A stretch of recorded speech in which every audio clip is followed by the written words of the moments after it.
journée, Denis, sois prudent, ciao.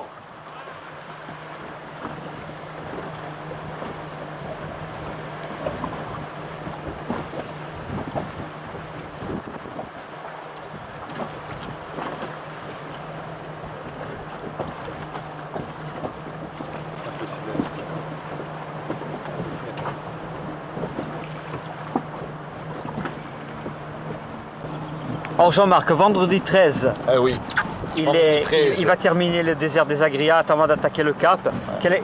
Quel est ton sentiment à quelques jours Mon sentiment, c'est que c'est un costaud, hein. Franchement, dans ses muscles et dans sa tête, parce que faire un tel exploit, il faut vraiment le suivre de très près au quotidien pour se rendre compte vraiment de ce que c'est, hein. On connaît la Corse par les plages habituelles, mais il y a vraiment des endroits extraordinaires de beauté, mais extraordinairement difficiles aussi, hein. C'est vraiment un dur, hein. C'est quelqu'un de solide. Quand on pense que la journée dernière, il a marché 20 heures d'affilée. Quand ça, hier? Hier, il est arrivé à 3 heures du matin, donc c'est... Qu'est-ce qui s'est passé exactement?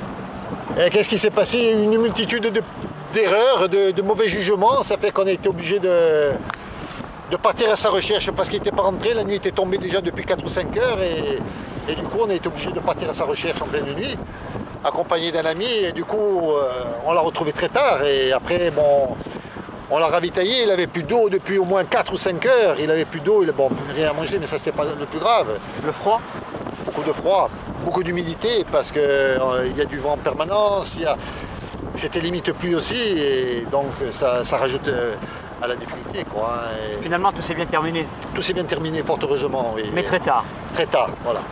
Très tard, alors il s'attaque une journée, bien sûr, très difficile parce que les muscles n'ont pas eu le temps de récupérer, mais il est vraiment solide dans sa tête, il en veut. Et là, il est aux portes du Cap Corse, et bon, il va le claquer, hein, il va le claquer facilement. D'ailleurs, regarde, on le voit, il est là-bas sur la plage.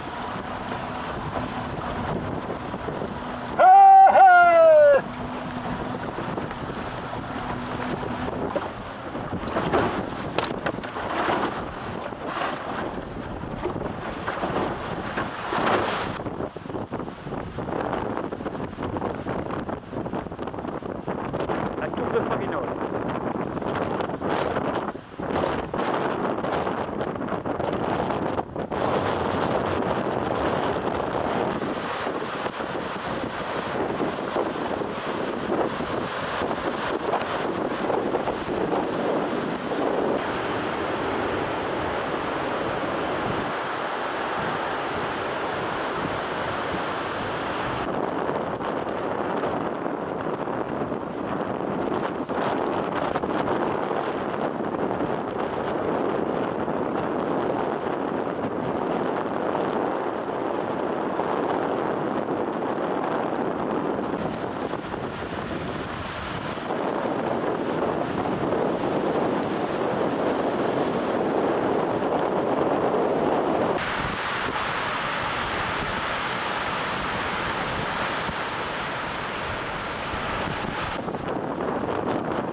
Alors ici